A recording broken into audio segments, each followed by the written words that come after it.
Hello friends, welcome on your YouTube channel Raj study point. आज हम class 7th geography chapter 3 हमारी बदलती पृथ्वी। इससे पहले के 2 चैप्टर हम अपने यूट्यूब चैनल राज स्टडी पॉइंट पर अपलोड कर चुके हैं। आज हम 3rd चैप्टर पढ़ेंगे क्लास 7th ज्योग्राफी का। स्थल मंडल अनेक प्लेटों से में विभाजित है। स्थल मंडल जो है वो अनेक प्लेटों में विभाजित है, जिन्हें स्थल मंडलीय प्लेट कहते हैं। जिन्हें क्या कहा जाता है? स्थल मंडलीय प्लेट। आपको ये जानकर आश्चर्य होगा कि ये प्लेट हमेशा धीमी गति से चारों तरफ घूमती रहती हैं, प्रत्येक वर्ष केवल कुछ मिलीमीटर के लगभग। ये जो प्लेट हैं धीमी गति से हमेशा चारों तरफ घूमती रहती हैं, स्थलमंडलीय प्लेट। पृथ्वी के अंदर पिघला हुआ मैग्मा एक वर्तीय रूप में घूमता रहता है। पृथ्वी के जो अंदर मैग्मा है लिक्विड फॉर्म में, वे एक वर्तीय रूप में घूमता रहता है, जैसे कि क्रियाकलाप में दिखाया गया है। यहाँ जो क्रियाकलाप है ये वाला, इसमें दिखाया गया है। प्लेट की इस गति के कारण पृथ्वी की सतह पर परिवर्तन होता है। जब प्लेटें गति करती हैं पृथ्वी के अंदर, तो उन गति के कारण पृथ्वी की सतह पर परिवर्तन होता है। पृथ्वी की गति को उन बलों के आधार पर विभाजित किया गया है जिनके कारण ये गतियाँ उत्पन्न होती हैं। पृथ्वी की जो गतियाँ हैं उन्हें उन बलों के आधार पर विभाजित किया गया है जिनके कारण ये गतियाँ उत्पन्न होती हैं। जो बल पृथ्वी के आंतरिक भाग में घटित होते हैं उन्हें अंतर्जनित बल, एंडोजेनिक फोर्स कहते हैं। जो बल पृथ्वी के अंदर यानी अंदरूनी आंतरिक भाग में घटित होंगे उन्हें अंतर्जनित बल, इंग्लिश में एंडोजेनिक फोर्स कहते हैं। और जो बल पृथ्वी की सतह पर उत्पन्न होते हैं उन्हें बहिर्जनिक बल यानी एक्सोजेनिक फोर्स कहते हैं। अंतर्जनित बल कभी आकस्मिक गति उत्पन्न करते हैं तो कभी धीमी गति। भूकंप एवं ज्वालामुखी जैसी आकस्मिक गति के कारण पृथ्वी की सतह पर अत्यधिक हानि होती है। भूकंप और ज्वालामुखी जो है अंतर्जनित बलों के कारण ही आते हैं। इस चार्ट में दिखा रखा है पृथ्वी की गतियाँ 2 प्रकार की होती हैं, अंतर्जनित और बहिर्जनित। इन्हें 2 बलों के आधार पर, अंतर्जनित में आकस्मिक बल और पटल विरूपण। आकस्मिक बल के कारण भूकंप, ज्वालामुखी और भूस्खलन। पटल विरूपण में पर्वत निर्माणकारी बल। बहिर्जनित में जो पृथ्वी के स्थलमंडल की सतह पर होता है, मतलब अपरदन और निक्षेपण, नदी का बहना, पवन, समुद्री तरंगे, हिमनद, ये सब क्या है? बहिर्जनित बल है। ज्वालामुखी भूपर्पट्टी पर खुला एक ऐसा छिद्र होता है जिससे पिघले हुए पदार्थ अचानक निकलते हैं। ज्वालामुखी क्या होता है? भूपर्पट्टी पर खुला एक ऐसा छिद्र जिससे पिघले हुए पदार्थ अचानक से निकलते हैं, उसी को क्या कहा जाता है? ज्वालामुखी। इसी प्रकार स्थलमंडलीय प्लेटों के गति करने पर पृथ्वी की सतह पर कंपन होता है। ये कंपन पृथ्वी के चारों ओर गति कर सकता है। इस कंपन को भूकंप कहते हैं। भूकंप क्या है? जब पृथ्वी के अंदर प्लेटें गति करती हैं तो उनमें कंपन जो होता है, उसी कंपन को क्या कहा जाता है? भूकंप, जिससे पृथ्वी की सतह हिलने लगती है। भूपर्पट्टी के नीचे वह स्थान जहाँ कंपन आरंभ होता है उसको उद्गम केंद्र कहते हैं।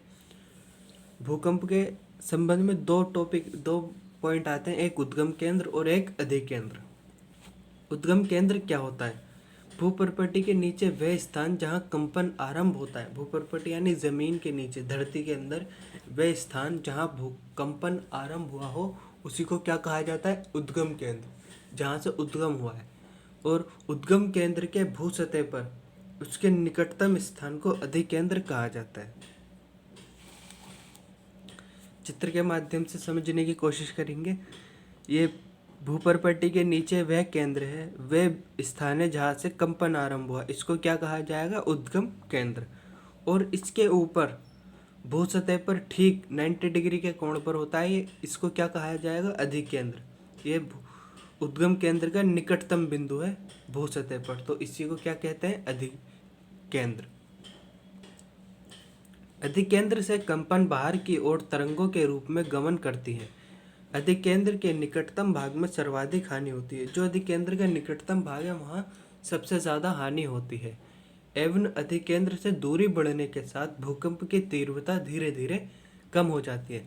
जैसे ही अधिक केंद्र से भूकंप की तरंगों की दूरी बढ़ने लगेगी उसकी तीव्रता कम होने लगती है।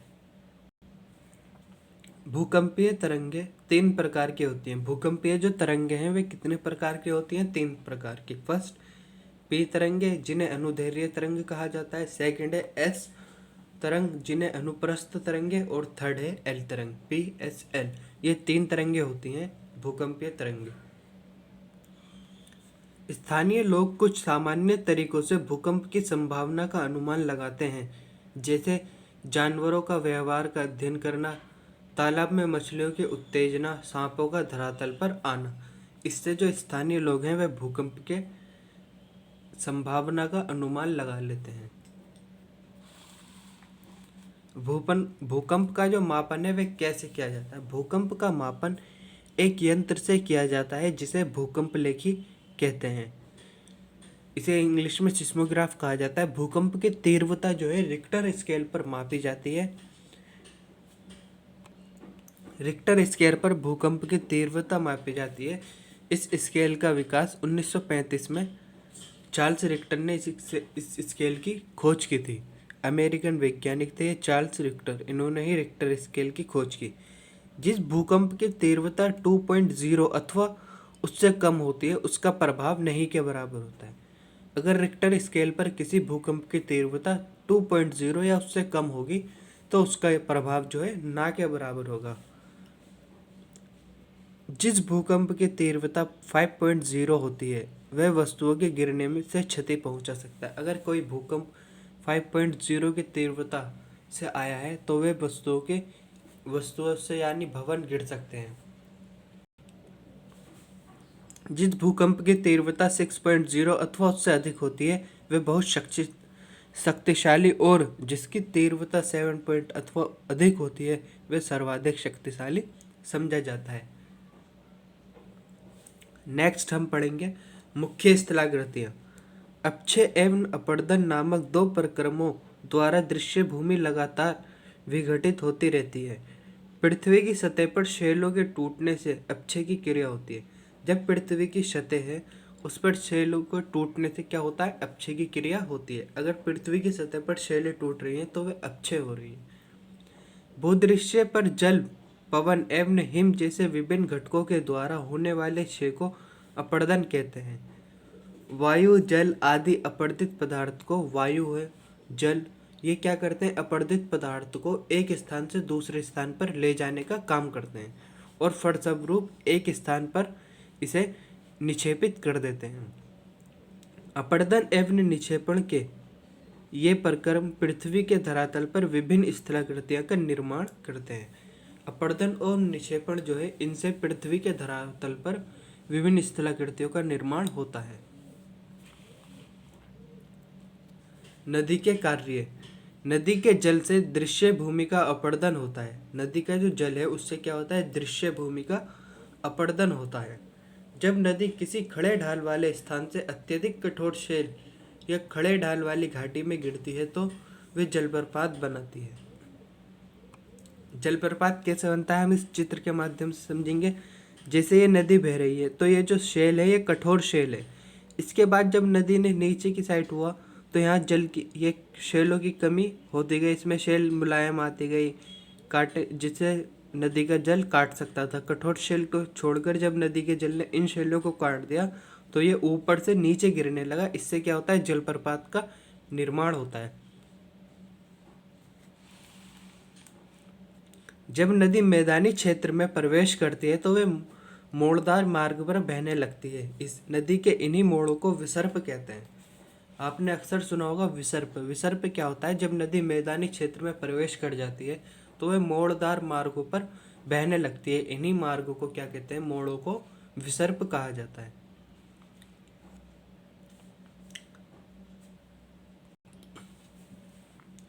कभी कभी नदी अपने तटों से बाहर बहने लगती है, फलस्वरूप निकटवर्ती क्षेत्रों में बाढ़ आ जाती है। बाढ़ के कारण नदी के तटों के निकटवर्ती क्षेत्रों में महीन मिट्टी एवं अन्य पदार्थों का निक्षेपण करती है।